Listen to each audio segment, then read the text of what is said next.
귀한 찬양을 위해서 감사드립니다. 우리끼리 듣기는 좀 아깝습니다. 오랜만에 우리 남성 콜테는 아주 멋진 음성으로 듣게 되었습니다. 우리 마운틴뷰교회 교우님들께 특별히 감사의 인사를 먼저 드리고 시작을 해야 될 것 같습니다.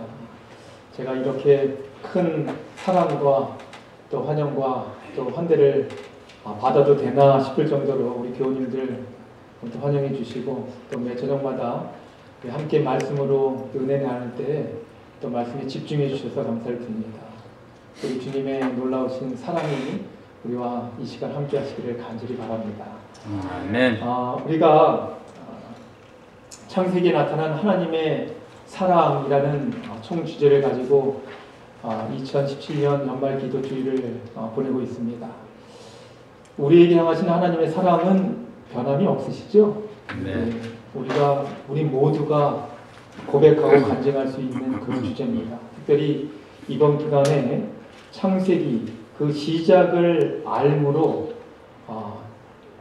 다시 다가오는 또 다른 시작을 준비할 수 있음, 이것이 큰 의미가 아닐까 하는 생각을 해보았습니다.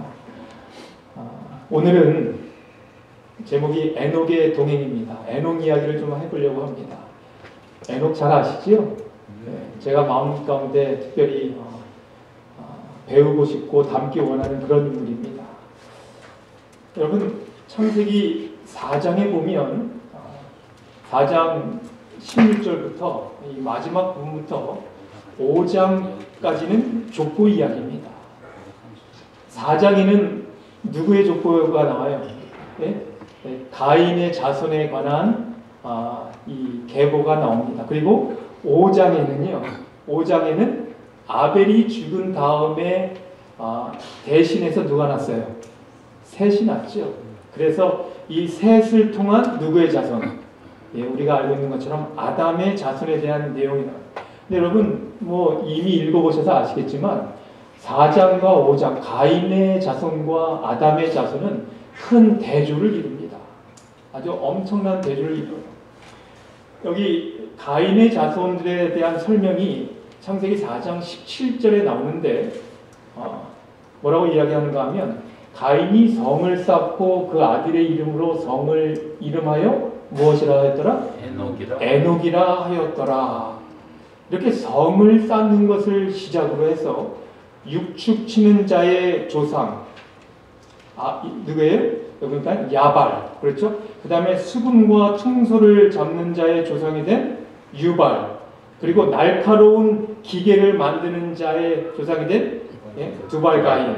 그래서 이렇게 가인의 자손은 대부분 어떤 문화나 업적을 이룬 것에 초점을 맞추고 있어요.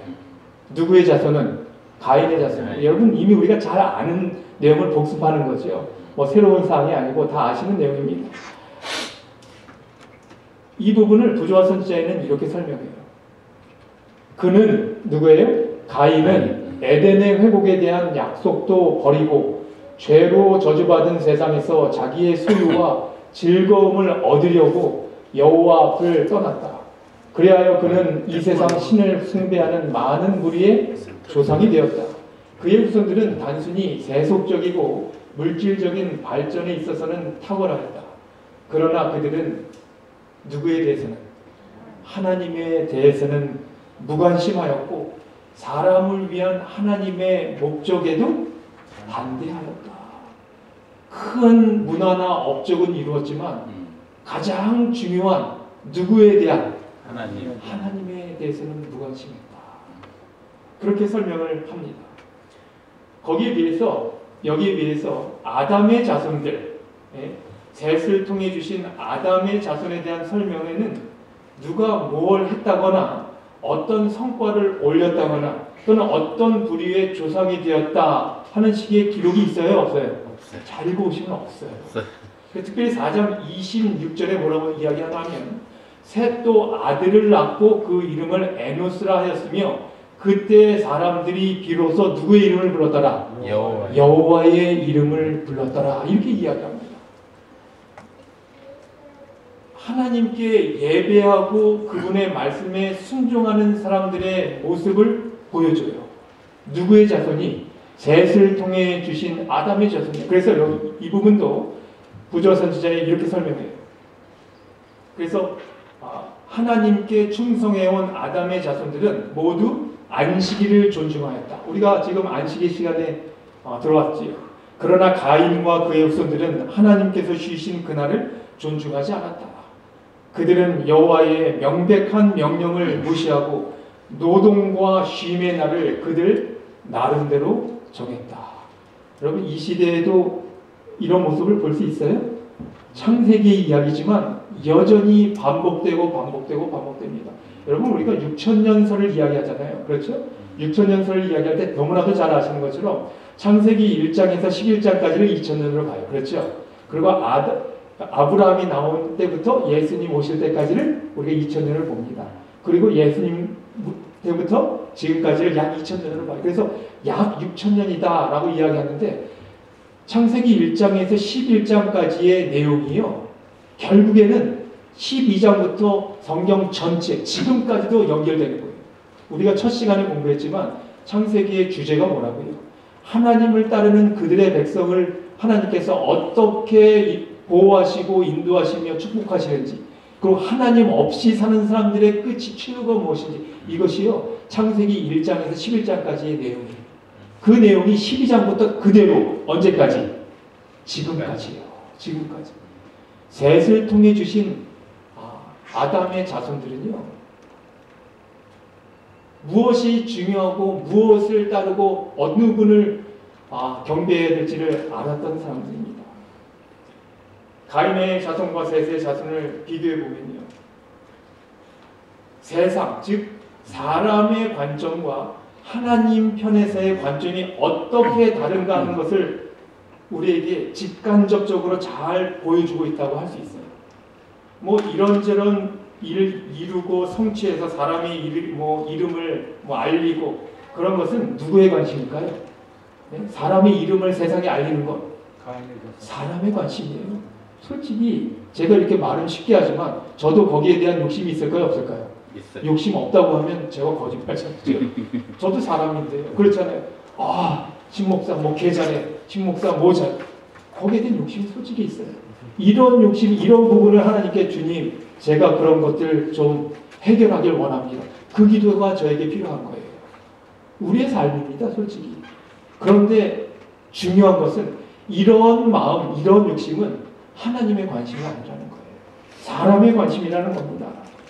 하나님의 관심이 무엇인가? 하나님을 섬기는 사람은 세상의 높은 자리나 또 부자나 또는 유명하고 훌륭한 위치에 있으면 안 된다 라는 말씀도 아니에요. 여러분 오해하지 마세요.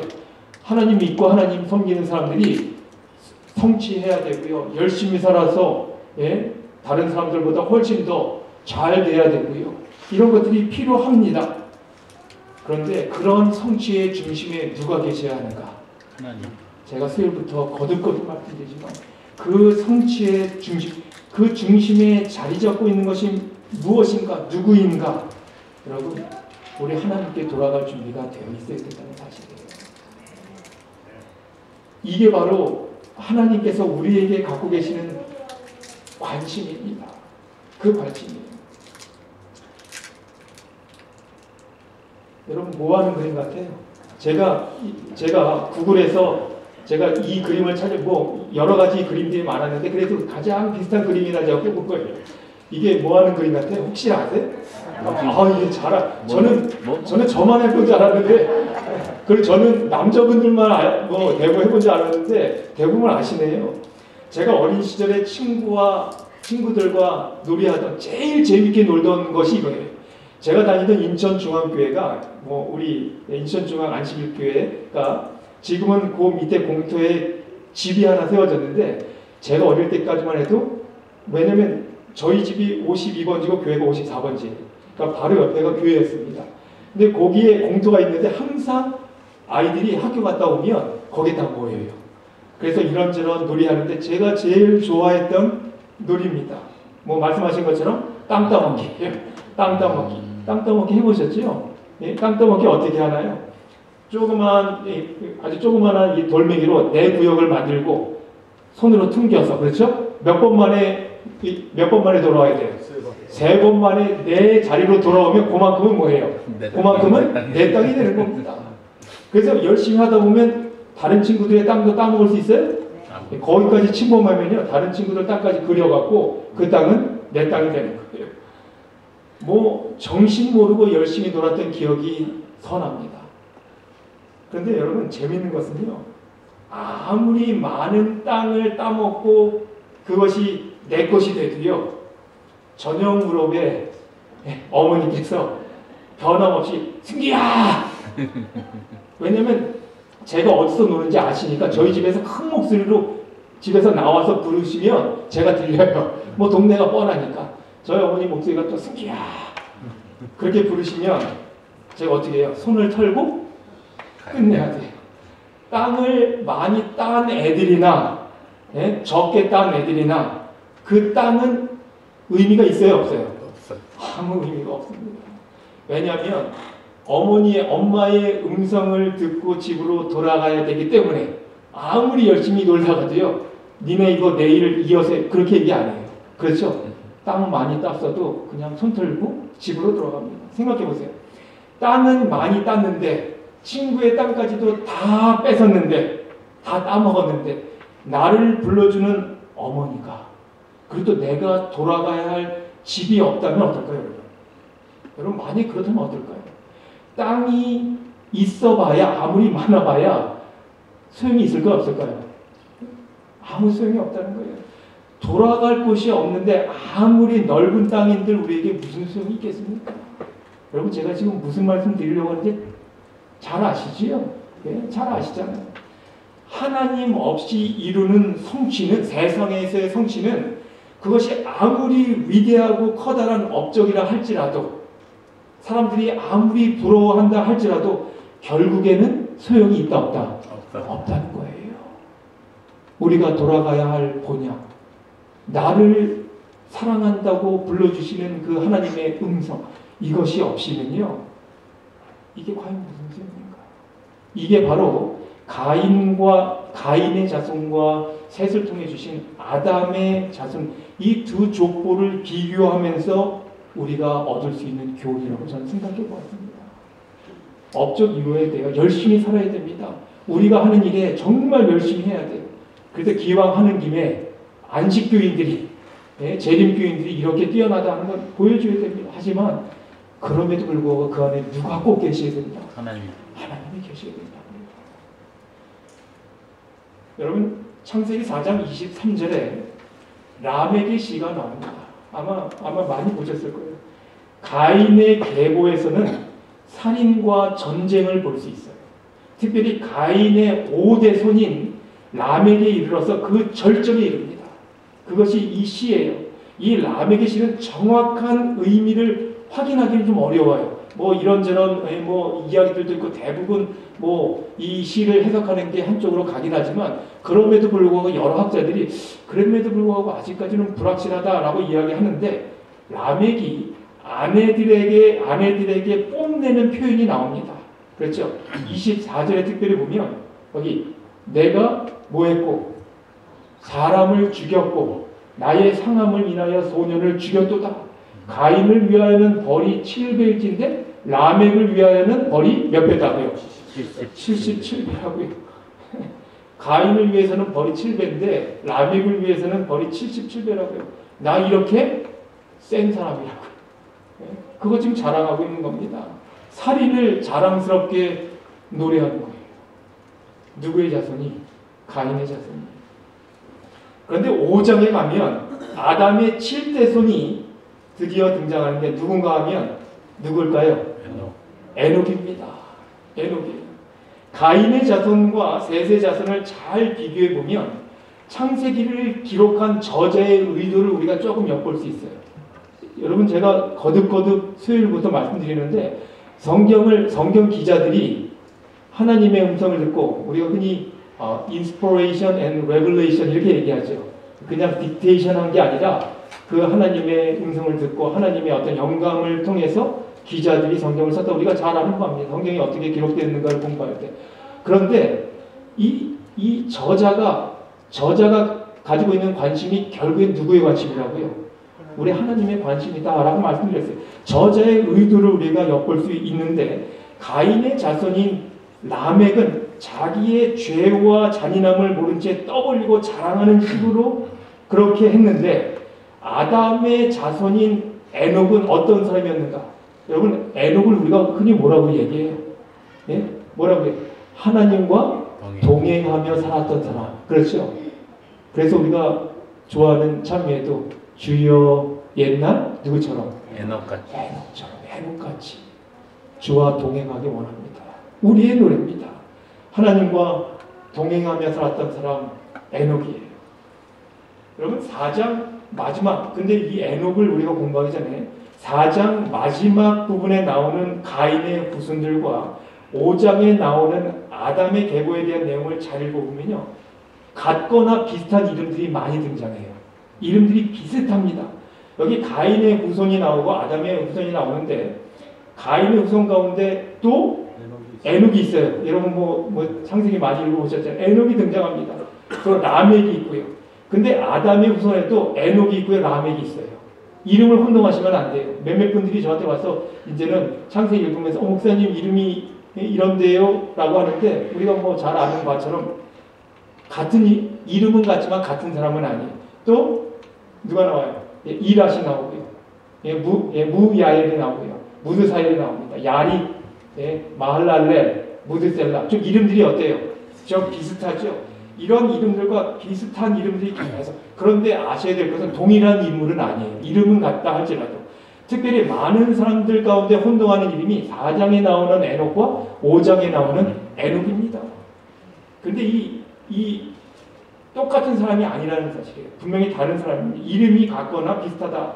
이것을 여러분들이 아시고 다시 왜 이렇게 기록했을까? 히브리 사람들은 how보다는 why를 더 많이 강조하고 그렇게 생각하는 그 사람들의 어떤 생각의 구조가 그렇다라고 말씀드렸어요. 히브리 문학도 그렇습니다.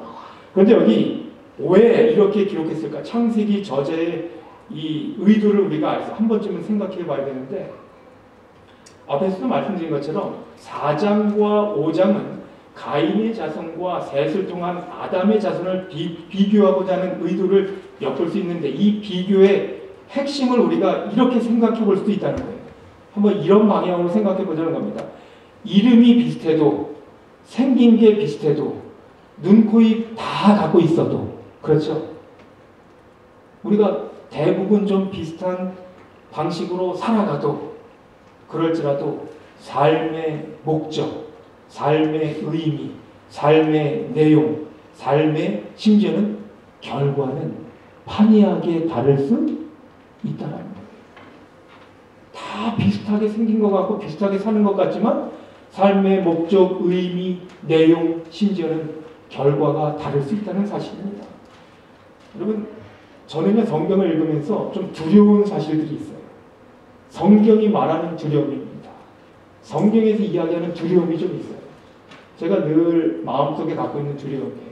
이 두려움은 세상적인 두려움보다는 하나님의 말씀 가운데 드러난 내가 꼭 알고 있어야 할 두려움이 아닐까라고 생각합니다. 그 중에 하나가 바로 이런 거예요. 우리가 다 함께 살아가지만 우리 모두가 똑같은 운명에 처하지 않을 것이다. 이것이 제게는 두려움이에요. 우리가 다 똑같이 여러분, 여기 마태복음 24장 40절에 이런 말씀이 있어요. 그때 두 사람이 밭에 있음에 하나는 데려감을 당하고 하나는 버려둠을 당할 것이요, 두 여자가 매를 갈고 있음에 하나는 데려감을 당하고 하나는 버려둠을 당할 것이니라. 그러므로 너희는 어떻게 하라고요? 깨어있으라. 그러므로 너희는 깨어있으라. 어느 날에 너희 주가 임할는지 너희가 안다 모른다. 모른다고요. 모른다고요. 두 사람이 직장에서 함께 일을 하고 있습니다. 여러분이 함께 이 저녁에 교회에 와서 연말 기도주일 안식일 시간에 우리가 함께 예배를 드리고 있습니다. 그럴지라도 그 두 사람, 아니 우리의 마지막 운명이 같은 게 아닐 수도 있다는 거예요. 이 세상에서 다를 뿐만 아니라 영원한 우리의 운명이 다르게 판가름 지어질 수도 있다는 사실이에요. 매일같이 손을 맞잡고 사는 부부라 할지라도요, 한 지붕 아래 함께 밥 먹고 사는 가족들이라 할지라도, 함께 찬미 부리고 말씀 듣는 한 교회의 믿음의 식구들이라 할지라도요, 여러분의 운명이 다 같지 않을 수도 있다는 사실이에요. 여러분, 이것이 저에게는요, 두려움입니다. 제가 사랑하는 가족들, 제가 사랑하는 부모님들, 제가 사랑하는 친구들, 제가 사랑하는 동료들, 또 제가 사랑하는 교우들, 우리의 운명이 한 울타리, 한 그룹 안에 있지만 우리의 최후가 다를 수도 있다는 거예요. 성경에는 분명히 여러 가지 모습으로 이 사실을 기억하도록 우리에게 말해주고 있는데, 비슷해 보이는 두 집에 관해서 예수님께서 마태복음 7장 24절과 25절에 뭐라고 말씀하세요? 그러므로 누구든지 나의 이 말을 듣고 행하는 자는 그 집을 반석 위에 지은 지혜로운 사람 같으니 비가 내리고 창수가 나고 바람이 불어 그 집에 부딪히되 무너지지 아니하나니 이는 주초를 어디 위에 놓은 연고요? 반석 위에 놓은 연고다. 그렇게 얘기했어요. 그러면서 계속하면서 나의 이 말을 듣고 행치 아니하는 사람은 그 집을 모래 위에 지은 어리석은 사람 같으니 비가 내리고 창수가 나고 바람이 불어 그 집에 부딪히면 그 무너지면 어떻게 했다고요? 여러분, 우리가 너무나도 잘 아는 말씀이에요. 외적인 형태에서 볼 때는 멀쩡합니다. 그렇죠? 어디에 지은 집이나 반석 위에 지은 집이나 모래 위에 지은 집이나 겉으로 볼 때는 어때요? 말짱해요. 똑같습니다. 똑같이 경건해 보여요. 그렇게 경건하게 말을 합니다. 같은 교회에 나와서 같은 찬미 불러요. 그러나 영원한 운명은 완연하게 다를 수도 있다는 것, 이건 두려움이에요. 어제 제가 드렸죠. 죽을 줄 알고 살자. 죽을 줄 알고 사는 사람은 그 삶을 늘 준비하고 깨어있지만, 그렇지 못한 사람들은요, 언제 어떤 일이 닥칠 때 우리가 패닉할 수밖에 없습니다. 똑같은 얘기예요. 이런 사실을 가인의 계보와 셋을 통한 아담의 계보를 통해 우리가 알 수 있다라는 겁니다. 성경의 족보, 여러분 대부분 성경 읽으시다가 우리가 지루해져서 재미없어져서 이렇게 성경을 닫는 경우가 좀 있는데, 그 중에 하나가 무슨 얘기 나오면 좀 재미없고 대강 그냥 읽고 넘어가요. 족보 얘기입니다. 사실 저도 그래요, 솔직히. 제가 론업학에 있을 때 우리 교회에서 그 성경 필사를 했는데요. 이제는 우리 교우들이 다 나와서 이제 책을 정했어요. 자기가 이제는 이렇게 필사하고 싶은 책을. 근데 남은 책이 있어서 제가 그것을 이제 감당하게 됐는데, 민수기였어요. 민수기는요 다 그냥 몇이고 이 숫자색 그걸 쓰다 보니까 지루하고요, 지겨워서 이걸 어떻게 해야 될까. 그래서 제가 꾀를 부려서 그때 한국에서 장모님이 오셨어요. 우리 론업학 교우들은 몰라요. 제가 장모님 제가 너무 이게 쓰기가 좀 그런데 이거 좀 장모님 그래도 사위가 목사인데 쓰라고 하니까 열심히 거의 한 반 이상을 장모님들이 다 제가 교회에다가 제가 쓴 거를 갖다 내면서 다른 말씀은 안 했습니다. 얼마나 그런데 여러분 이 계보도요, 족보도 읽다 보면 지루해요. 그렇죠? 재미가 없어요. 마냥 낳고 족보 이야기 별 내용이 없이 누가 누굴 낳고 창세기 5장에 그렇죠? 예? 보세요. 아들을 낳아 이름을 셋이라 하였고 아담이 셋을 낳으며 몇 년을 지냈고 그가 죽었고 낳았고 여러분 특별히 제일 많이 반복되는 단어가 뭐예요? 낳고 죽고입니다. 그렇죠? 그래서 5장의 핵심 기별은 이런 사람들이 낳긴 낳았는데 어떻게 됐더라? 다 죽었더라. 이거예요, 사실은. 핵심이 그겁니다. 몇 살을 살든지 결국은 다 죽는다. 누구를 막론하고 사람은 다 죽는다. 아담의 자손은 죽는다라는 거예요. 그렇죠? 아담의 자손. 그런데 족보하면 창세기 말고 또 유명한 책이 있어요. 신약성경에 뭐예요? 마태복음이죠. 마태복음을 우리가 뺄 수가 없죠. 마태복음 1장에 나오는데 보세요. 아브라함과 다윗의 자손 예수 그리스도의 세계를 하면서 쭉 나옵니다. 여러분 1장에서 쭉 보시고 제일 많이 등장하는 단어가 있는데 뭔지 아세요? 여기는요. 낳고라는 말이 계속 나와요. 그런데 무슨 말이 없어요. 여기는 죽었다. 아까 창세기 5장에는 낳고 죽고인데 마태복음 1장에는 죽는 자는 얘기가 없어요. 여러분 사복음서의 첫 번째 책 이 마태복음의 저자가 누구예요? 마태입니다. 그러면 독자는 누구예요? 어떤 사람들을 대상으로 마태가 이 글을 기록, 우리가 잘 알죠? 우리 잘 아는 것처럼 유대인들. 그렇죠? 그래서 족보 이야기를 한 것이다 알잖아요. 근데 왜 마태가 족보 이야기를 처음으로 시작했는가? 잘 아시는 것처럼 유대인 독자들을 향해서 하나님이 누구와 같은 혈통이다. 너희들과 당신들과 같은 혈통이다라고 이야기하는 거예요. 아브라함과 다윗의 자손 예수 그리스도의 세계라. 당신들 유대인들의 조상이 누구냐? 똑같잖아. 아브라함과 다윗의 자손인 것처럼 유대인 당신들과 똑같은 가문에서 누가 나왔다? 예수가 나왔다. 이 사실을 먼저 알려주고 시작하려는 거예요. 그래서 마태가 유대인 독자들에게 그렇죠? 예수님이 어떤 분이고 그분의 사역이 어떻다 이렇게 얘기합니다. 그래서 창세기의 족보 또 한 가지를 생각해 보면 이 유대인들은요 모세 오경을 딸딸 외우고 있는 사람들이에요. 잘 아는 사람들입니다. 그런데 창세기에는 사건이 계속되면서 반복적으로 족보 이야기가 나와요. 반복적으로 좀 끝났다 싶으면 또 족보 얘기가 나와요. 어떤 장면이 바뀔 때마다 누구누구의 세계라 하면서 족보 얘기를 하는데 노아의 이야기가 시작되기 전에 그렇죠? 5장에서 족보를 언급하고 노아의 홍수가 끝나고 10장에서 또 노아의 아들들로부터 시작되는 족보 이야기가 또 나옵니다. 그리고 11장에서 바벨탑 사건이 나오죠. 우리가 잘 아는 것처럼 바벨탑 사건을 마치고 아브라함의 이야기가 시작되기 전에 셈의 족보가 다시 한번 그 후에 그리고 아브라함의 아버지 데라의 자손에 대한 이야기가 또 나와요. 이렇게 계속 반복적으로 계속 이야기가 됩니다. 그런데 마태도요. 지금 마태복음을 기록하면서 그 시작을 아브라함과 다윗의 자손 예수 그리스도의 세계를 하면서 족보 이야기를 하거든요. 그러니까 마태는 지금 의도적으로, 그렇죠? 마음을 먹고 이 마태복음은 유대인 여러분들이 잘 알고 있는 창세기 그 책의 연장선상에 있는 것이다 라고 이야기하는 거예요. 여러분 유대인 당신들 모세오경 딸딸딸딸 외우지 않냐? 거기에 등장하는 이 족보 이야기하고 똑같이 이어지는 얘기다. 이 얘기를 좀 강조합니다. 이 책은 창세기의 후편으로 기록된 책이다라는 것을 알려주는 거예요. 유대인들에게. 여러분 보세요. 족보의 차이입니다. 우리 그 차이를 아셔야 돼요.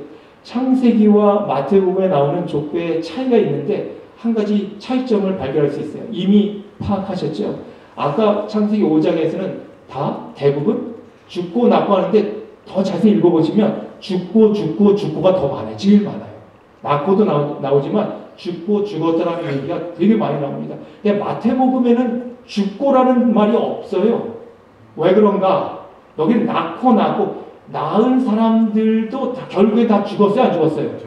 죽었는데 죽었다는 얘기는 없거든요. 왜 마태복음에는 죽었다는 이야기가 없을까? 혹시 생각해 보셨어요? 왜 죽었다는 이야기가 없을까? 이게 누구의 족보기 때문에 그런 거예요? 예수 그리스도의 족보기 때문에 그렇다. 예수님 안에서는 죽음이 있다고요? 없다고요? 없다고요. 죽음보다 생명, 영생이 더 강조되어 있기 때문에 그렇습니다. 창세기 5장 아담의 계보는 다 죽는다 결국. 그러나 마태복음 1장 예수님의 계보는 예수님 안에서는 생명이요 부활이 있다는 사실이에요.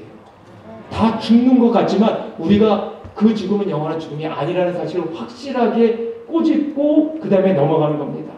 의도적으로 마태가 그렇게 기록한 거예요. 그런데 창세기 5장에서 다 죽었는데 죽지 않은 사람이 한 명 나와요. 누구라고요? 에녹이에요.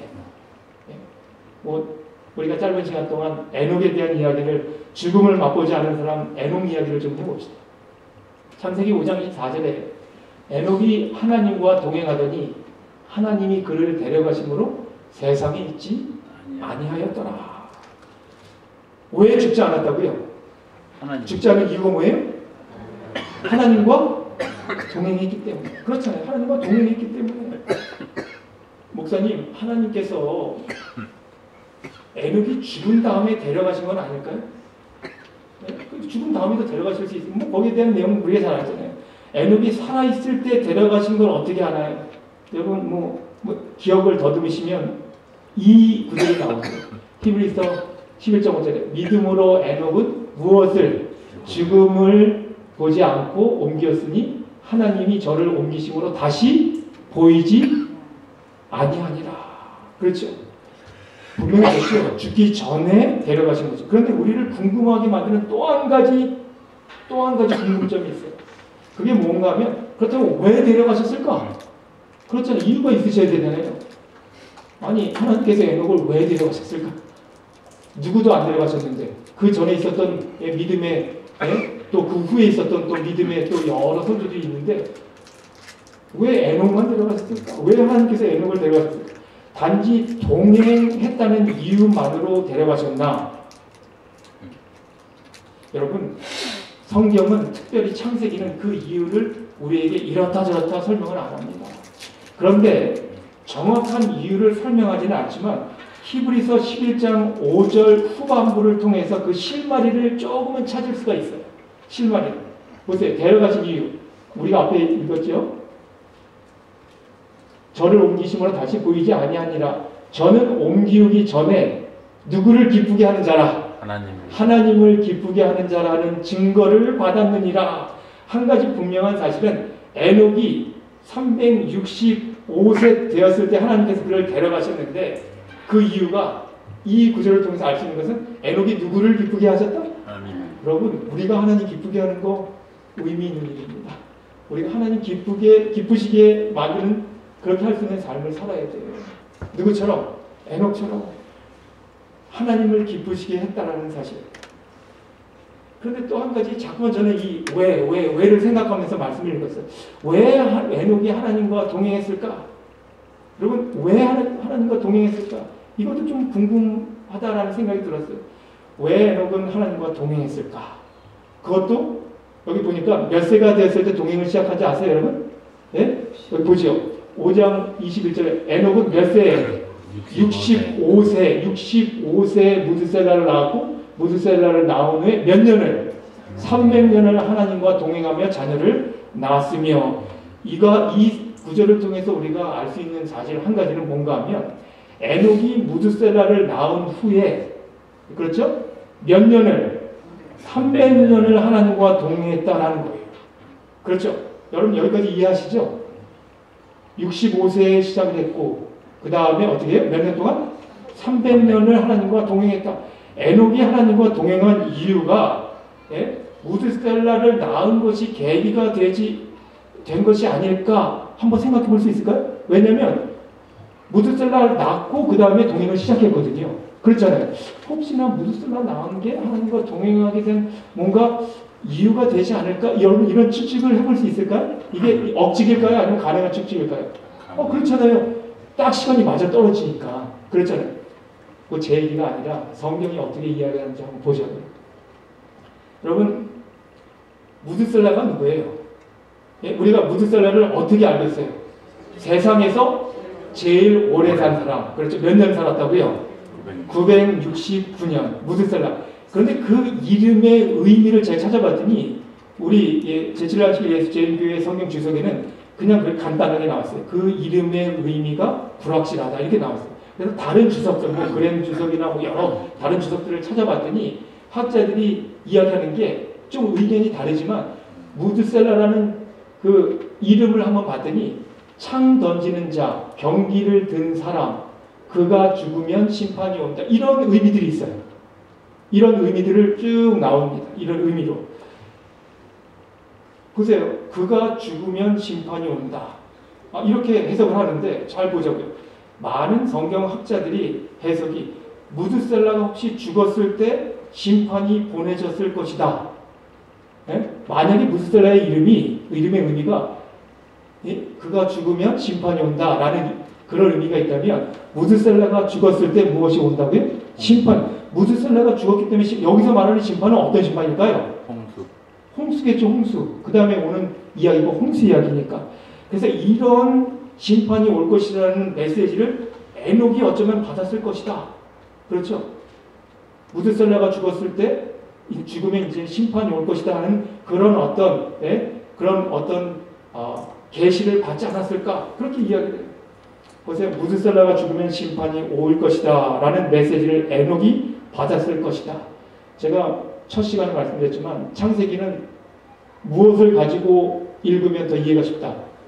젊은 상상력. 이건 나이 어린 상상력이 아니라 우리가 모두 가지고 있는 젊은 상상력이라고 저는 그렇게 생각해요. 젊은 상상력을 가지고 읽어보세요. 무드셀라가 죽으면 심판이 올 것이다. 한번 이렇게 생각해보면 좀 쉽습니다. 하루는 천사가 에녹의 꿈에 나타났어요. 그러니까 무드셀라의 아버지죠. 에녹의 꿈에 나타났습니다. 네가 아들을 낳을 것이다. 그런데 그 이름을 뭐라고 하라고요?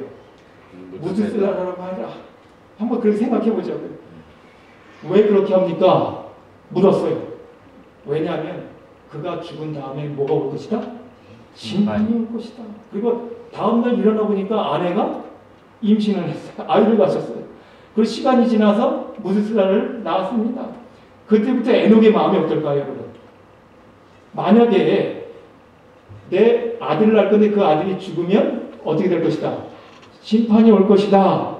만약 그걸 안다면 어떻게 살까요, 여러분? 어떻게 살까요? 언제 죽을지 몰라서 겁에 질린 인생을 살까요? 그렇잖아요. 아들이 죽으면 심판이 오니까. 그렇잖아요. 좋은 표현으로는요, 준비된 인생, 준비하는 인생, 두려운 마음, 떨리는 마음이 들었을 거예요. 아마도. 그래서 에녹의 삶의 변화, 하나님과의 동행은 어느 날 하나님의 심판을 좀 나름대로 지각하고 자각한 이 순간부터 시작되었다라는 거예요. 한번 그렇게 생각해 보자고요. 창세기 5장 25절입니다. 무드셀라는 187세에 라멕을 낳았고, 근데 그 에녹의 아들이 또 누굴 낳았어요?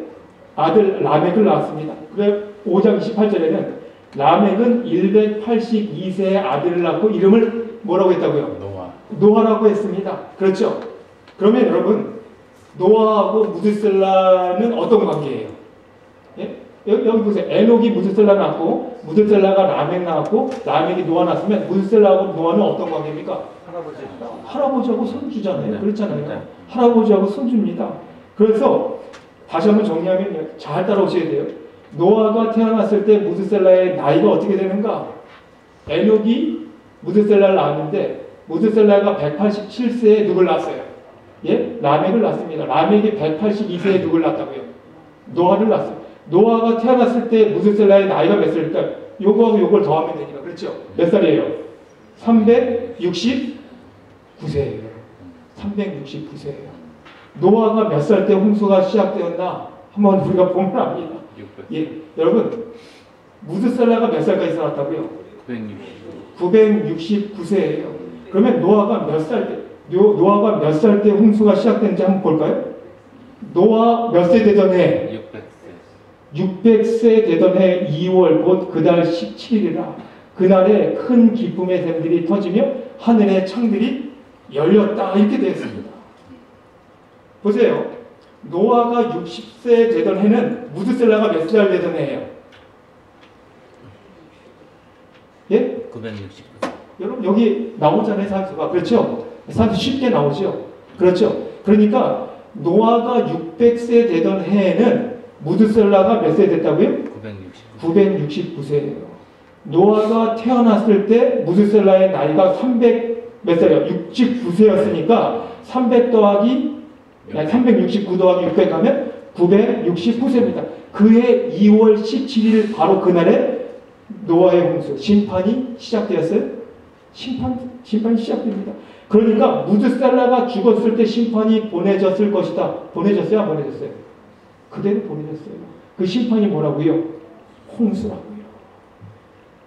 여러분 좀 이상하게 들리시겠지만 제 얘기가 아니에요. 제 얘기가 아닙니다. 유다서를 보겠습니다. 유다서 1장 14절에 아담의 7세손 에녹이 사람들에 대하여 뭐 했다고요? 예언하여 이르되, 자 보세요. 에녹이 살던 그때 살아 생전에 뭐 하면서 살았다고요? 에녹이 예? 예언했다는 겁니다. 계시를 통해서인지 꿈을 통해서인지는 모르겠지만 아들에 대한 메시지를 받고 난 다음부터 무드셀라를 낳은 후부터 하나님과 계속 동행하는 삶을 살았어요.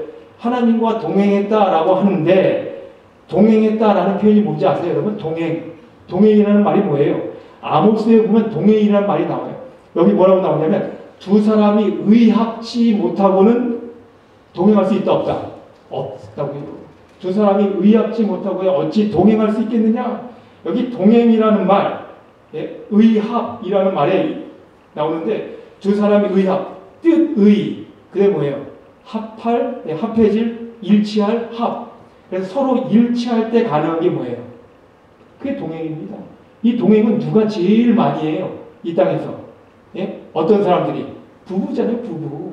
부부는요, 적어도 한 방향, 한 목적, 한 뜻, 그것을 가지고 같은 속도를 유지하며 살아가는 사람들이 부부예요. 그렇죠? 그게 부부입니다. 마음이 합해졌다. 그래서 하나님과 동행했다라는 것은 처음에 어떤 이유에서인지는 모르겠지만 죽음이 또는 심판이 두렵고 떨려서 그랬는지는 모르겠지만 결과적으로 그 마음이 어떻게 됐다고요? 합해졌다는 거예요. 에녹의 마음이 누구하고 합해졌을까요? 하나님의 마음과. 왜 에녹이 하나님과 동행했을까? 하나님과 마음이 합해졌기 때문에. 여러분 사람들이 타락해가는 모습을 보면서 그들을 바라보는 마음이 에녹의 마음이 누구의 마음이라는 거예요 지금? 하나님의 마음입니다. 정확하게 하나님의 마음이에요.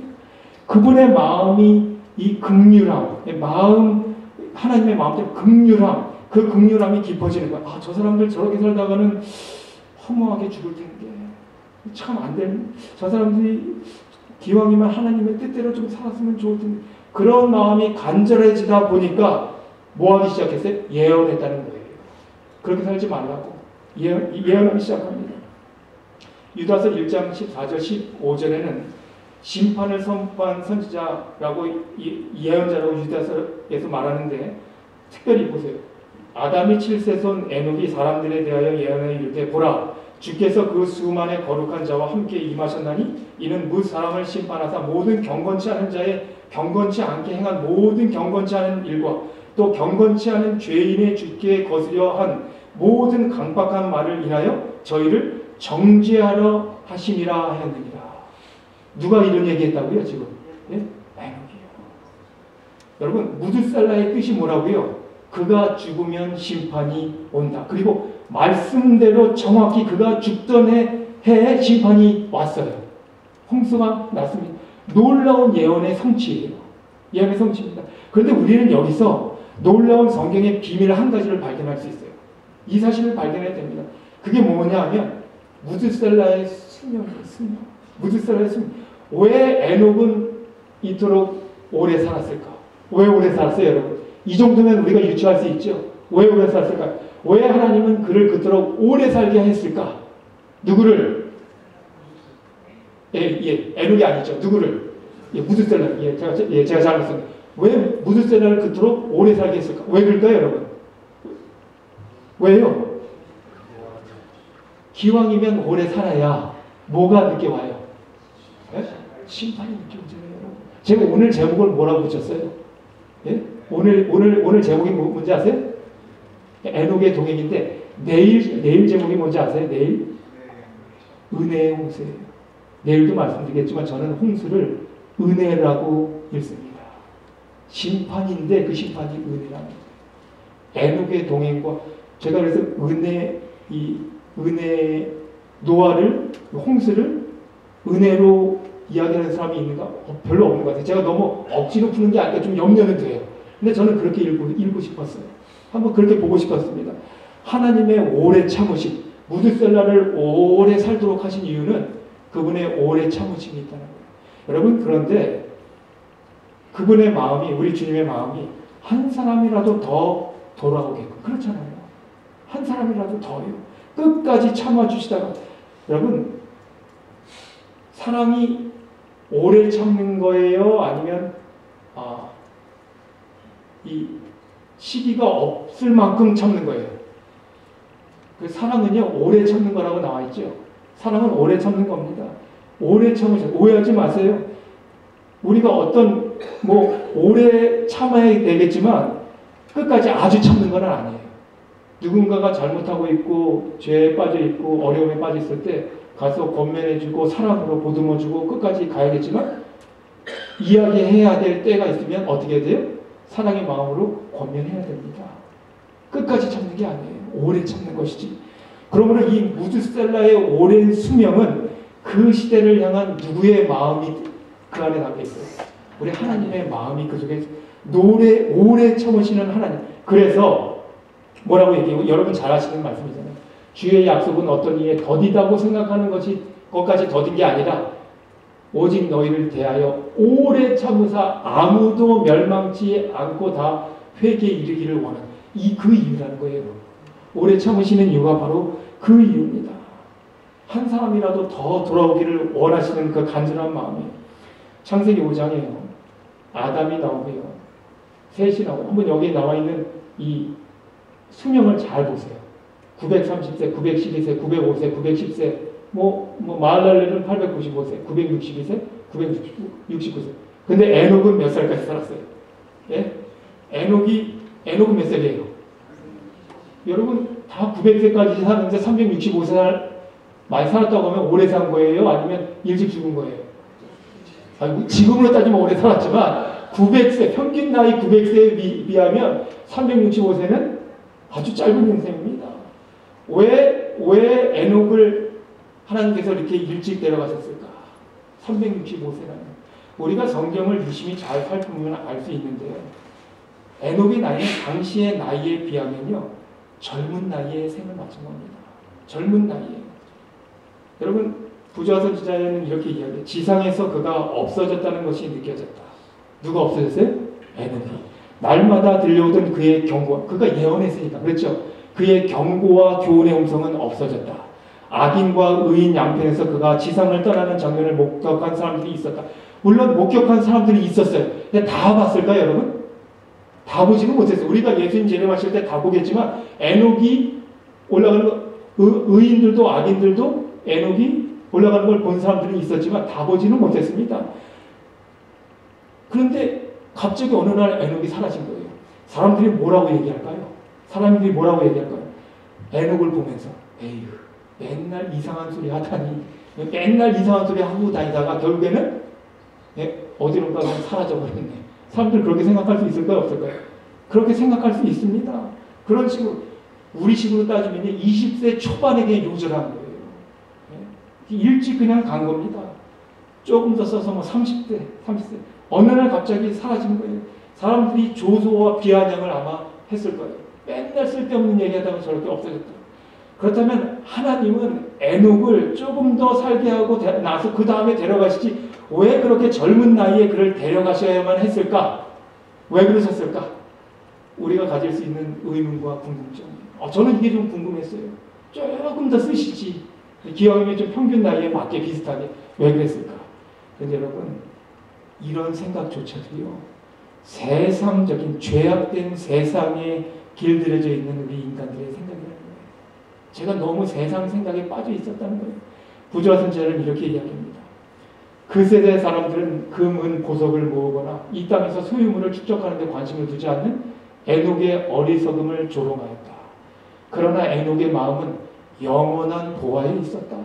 그는 하늘 도성을 바라보았다. 그는 시온 가운데서 영광 중에 계신 왕을 바라보았다. 그의 생각과 마음은 하늘에 있었으며 그의 대화는 하늘에 관한 것이었다. 이 세상의 사악함이 많으면 많을수록 하나님의 집을 사모하는 그의 마음은 더욱 열렬하였다. 지상에 살면서도 에녹은 믿음으로 빛의 영역에서 살았다.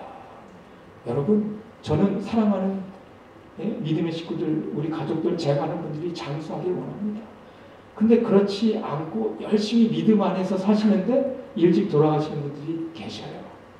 우리 마운틴뷰 교회 교우님들 특별히 올해 지난해 많이 경험하셨잖아요. 제가 늘 이 교회 오면서 마음속에 저도 아픈 마음을 가지고 왔어요. 왜 그런 일이 일어나야 할까? 여러분, 에녹의 삶을 보면요 우리가 알 수 있어요. 이 땅에서의 삶이 전부가 아니라고 우리가 확신하며 산다면 이 땅에서 만나지 못하기 때문에 서운하고 아쉽고 좀 섭섭하고 슬픈 마음이 있는 것은 당연하지만 에녹처럼 어디에 그의 생각과 마음이 있었다고요? 하늘에 있었다고요. 그런 사람들을 하나님께서 어떻게 해요? 데려가셨다고요. 그런 사람 데려가셨다고요. 그래서 우리가 슬퍼하고 눈물 흘려야 할 것은 마땅하지만 우리의 눈물 흘림은 세상의 눈물과 같을까요? 다를까요? 달라야 한다고요. 데살로니가서 이야기하잖아요. 우리의 눈물은 다른 것입니다. 그래서 우리의 삶을 길이로 잴 것이 아니라 삶의 모습, 그 무게로 재야 된다고 저는 생각해요. 길게 살았든지 짧게 살았든지 그래서 우리가 준비하는 삶을 살아야 됩니다. 여러분과 저도 에녹과 같이 하나님과 동행하는 삶을 살아야 할 거예요. 우리도 그런 삶을 살 수 있습니다. 목사님, 에녹의 동행은 뭔가 특별한 동행 그런 거 아니었을까? 어떻게 이 바쁜 일상 가운데 에녹처럼 동행할 수 있습니까? 우리가 바빠 죽겠는데 그렇잖아요. 저도요 말씀 열심히 보지만 바빠요. 그럼 어쩔 때는요 기도하시 아침에 기도하고 분주하게 지내다가 어쩔 때는요 밤에 기도하는 것을 잊고 그냥 골아떨어질 때가 있어요. 이런 바쁜데 어떻게 동행합니까? 우리가 에녹처럼 동행할 수 있다고요? 에이, 여러분 선지자는 그 질문에 이렇게 설명합니다. 잘 보세요. 오늘 결론이에요. 에녹이 하나님과 동행한 것은 어떤 황홀경 속에서나 이상 중에서가 아니라 그의 일상생활의 모든 의무를 행하는 가운데서였다. 에녹도 바빴을까요? 바빴겠지요. 한간 사람 아니었습니다. 세상에서 하나님을 위하여 할 일이 있었던 까닭에 그는 이 세상을 완전히 등진 은둔 자가 되지 않았다. 가정에서와 사교생활에서 남편이요 아버지로서 친구로서 지민으로서 그는 확고부동한 하나님의 종이었다.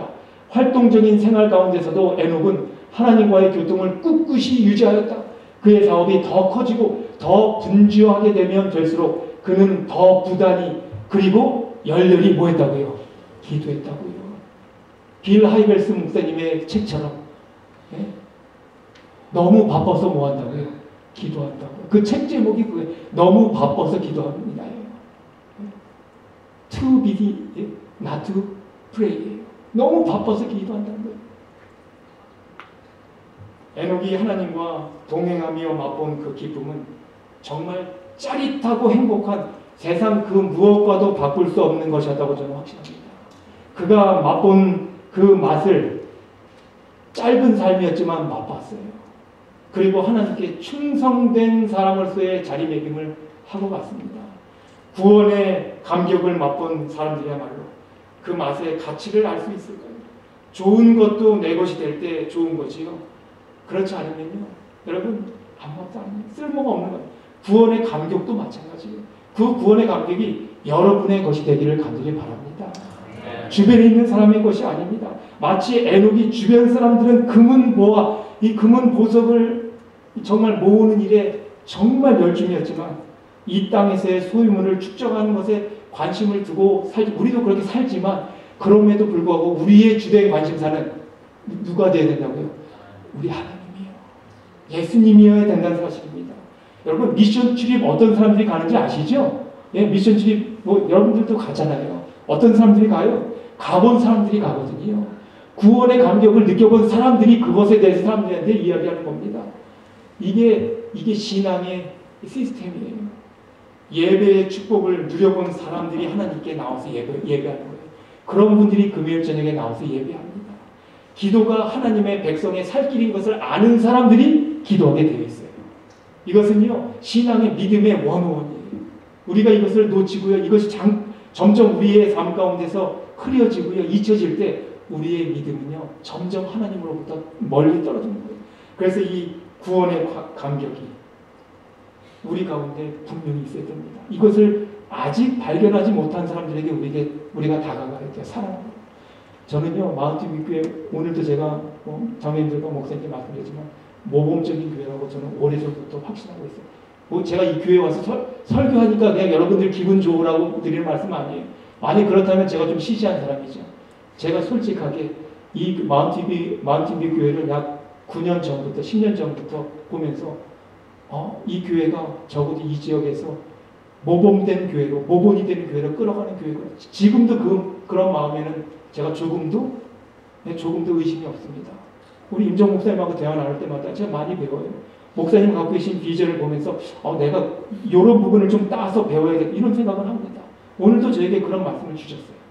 여러분 우리가 왜 자꾸만 사람들에게 가서 교회 숫자 늘리려고 하고 사람들 데려오려고 해요. 내가 누리고 내가 느낀 그 구원의 감격을 함께 누리자는 거잖아요. 그렇잖아요, 여러분. 이 교회가 주변 사람들에게 그런 일을 소개하는 일에 계속해서 열심히 시기를 간절히 바랍니다. 교회에게만 하나님의 관심이 있다고요.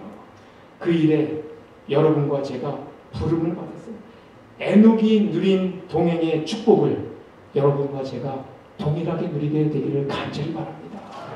이 교회 안에 그런 축복의 경험들이 계속 이어지게 되기를 간절히 바라면서 오늘 말씀을 드리도록 하겠습니다.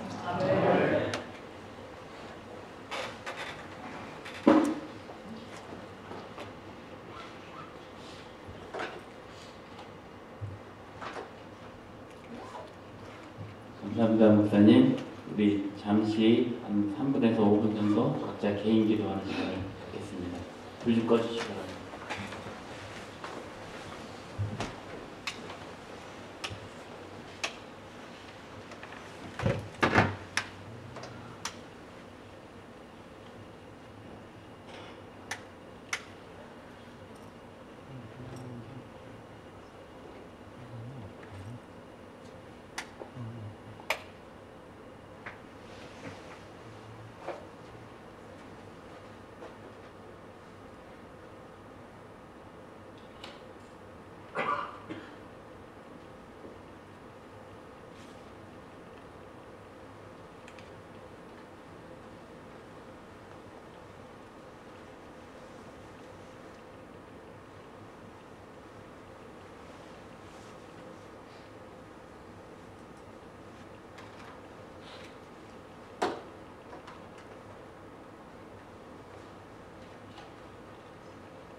끝참미는 오늘 그 주제와 비슷한 530장 주요 옛날 연옥같이 참미를 부른 다음에 목사님의 기도로서 오늘 집회를 마치겠습니다.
아버지 하나님, 감사합니다. 우리와 동행해 주시고 정말 우리가 힘들고 지칠 때 우리를 일으켜 세워주시는 그 놀라우신 그 사랑과 은혜가 무엇인지 저희들 거듭거듭 세미한 음성을 통해 다시 한번 확인하고 경험하며 힘을 얻고 일어날 수 있도록 우리와 동행해 주셔서 감사합니다. 주님, 우리가 가지고 있는 이 구원의 감격을 세상과 함께 나누기를 원합니다. 우리를 사용하여 주시옵시고 특별히 마운틴뷰 교회 주의 사랑하는 성도들 그 일을 인하여 부르셨사오매 정말 헌신하고 충성하는 아름다운 교우들, 아름다운 교회 삼아 주시옵소서. 주님께서 2017년 저물어가는 이 시간에 우리의 마음 가운데 가장 중요한 삶의 의미가 무엇인지 우리 하나님, 우리 마음 가운데 계시니 저희들 다시 한번 확인하고 주님 때문에 기뻐하며 주님 때문에 노래할 수 있도록 주여 함께하여 주시옵소서. 거룩한 안식의 시간 가운데로 들어왔습니다. 주님과 동행하고 교제하며 우리 하나님께서 거룩하신 것처럼 우리도 거룩함에 동참하는 거룩한 주의 백성 삼아 주시옵소서. 예수님 이름으로 간절히 기도하옵나이다. 아멘.